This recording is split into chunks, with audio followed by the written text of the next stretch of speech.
All right, so ready to dive into a song that hits deep. Always up for a good deep dive, especially with a classic like this. This one's all about always on my mind. You know it, you love it, or at least you requested this deep dive. That's right.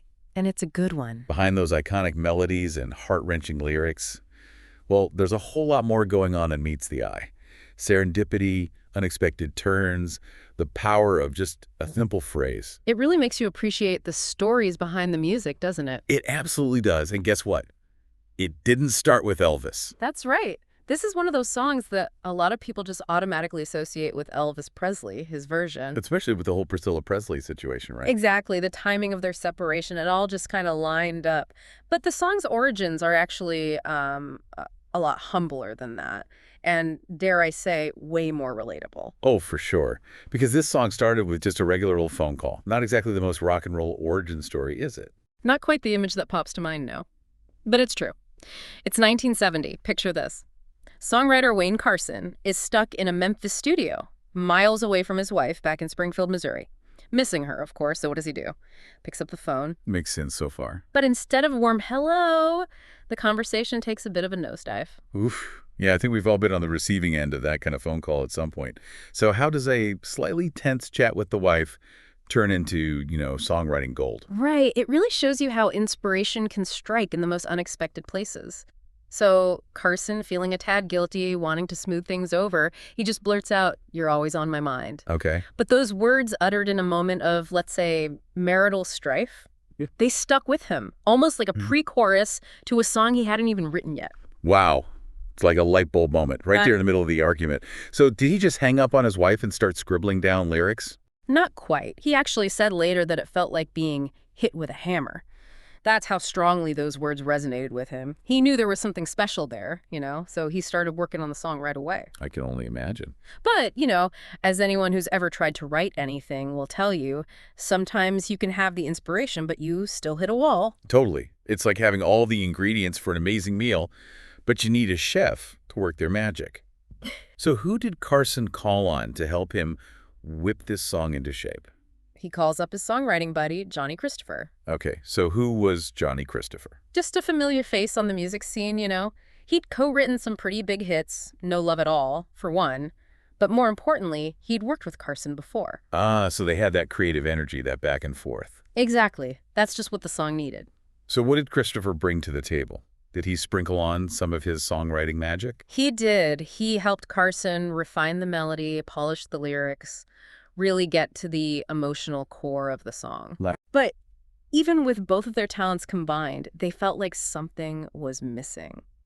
That je ne sais quoi to really elevate Always on My Mind from good to unforgettable. Okay, now I'm really curious. Who was the missing piece of this songwriting puzzle? Enter Mark James. Mark James. Okay, I know that name. The mastermind behind another little Elvis classic, you might have heard of it, Suspicious Minds. Oh, wow. What a resume. Right. Talk about a songwriting hat trick. So with James on board, the trio was complete, bringing that fresh perspective that they needed to really unlock the song's full potential. So we've got this incredible songwriting trio, this song that's practically overflowing with raw emotion. And then Elvis enters the picture. And bam, it's 1972. Elvis is going through a very public separation from Priscilla. Oh, right. Mark James, remembering how powerful Always on My Mind was, how much emotion was packed into that song, he decides, you know what, let's pitch it to the king. Talk about perfect timing. I mean, a song about love, loss, regret. And you've got Elvis living through those exact emotions. It's almost like the song was, waiting for him. Like it was meant for him to sing. It really does feel that way, doesn't it? And Elvis, he infused it with so much raw vulnerability. His delivery was just perfect. Oh, yeah. It made that message resonate even more, especially for listeners who connected with what Elvis was going through. His version is legendary, for sure. But get this, fun fact for you.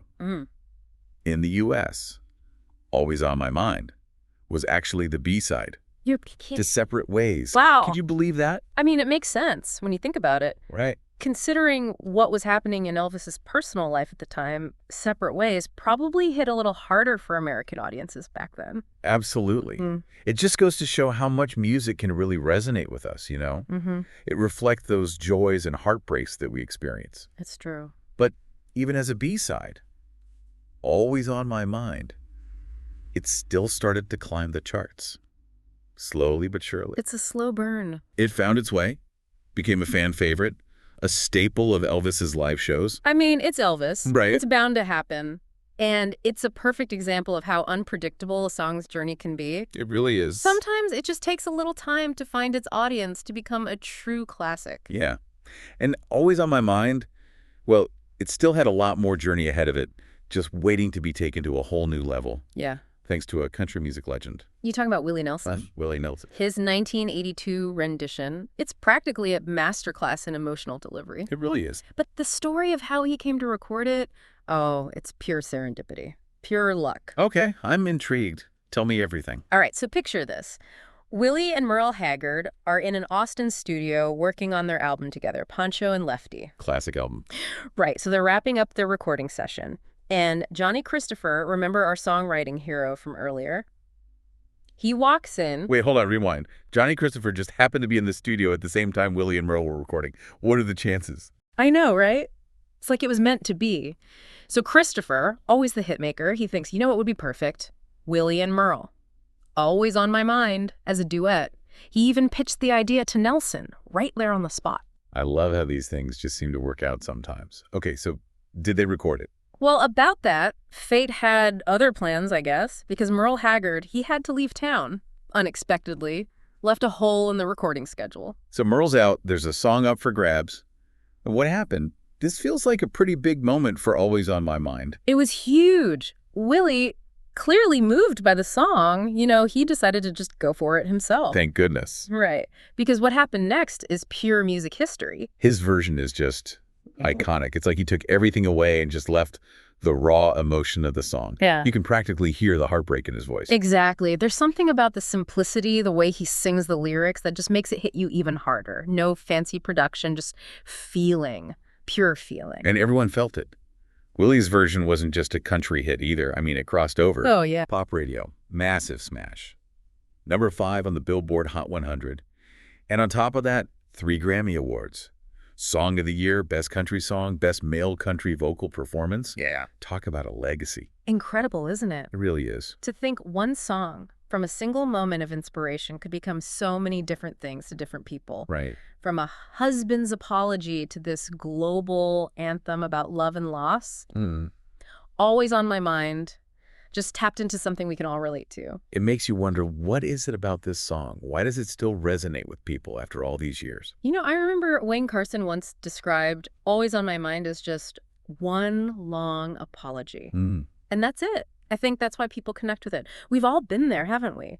On one side or the other, giving or receiving love that maybe wasn't always expressed perfectly. It's like that feeling of wishing you could go back, Yeah. Say, I love you, a little louder, be a little more present. Bridge those gaps that just pop up in any relationship. Exactly. And what I think is so great is that Always on My Mind doesn't try to hide from that. It embraces how messy love can be, the mistakes we make, that desire to be better. It reminds us that even when we mess up, even when life throws those curveballs, it's never too late to acknowledge the missteps, to try again, to strive for that connection. Couldn't have said it better myself. And that honesty, that raw look at the human experience, people felt it. It's no wonder over 300 artists have recorded their own versions of the song. Wow, really? Oh, yeah. Brenda Lee, John Mayer, Celine Dion, even the Pet Shop Boys, all different genres, all drawn to that same song. From a phone call to a global phenomenon, that's quite a journey. That's always on my mind for you. As we wrap up this deep dive, though, I'm left with one question. Is it a song about regret or about acknowledging those mistakes and striving to be better? That's the beauty of music. It doesn't give you easy answers. It makes you think, reflect on your own experiences, your relationships, the things that made you who you are. That's a good point. And maybe, sometimes, that's all we really need. That reflection, facing those complicated feelings of love and loss, it helps us move forward with a little more understanding, maybe a bit more empathy, more forgiveness for ourselves and everyone else. I love that. What a powerful note to end on. It really is a special song. It is. A huge thank you, as always, for joining us on this deep dive into Always on My Mind. We hope you enjoyed this little journey through music history, and until next time, keep those requests coming and keep exploring the stories behind the songs you love.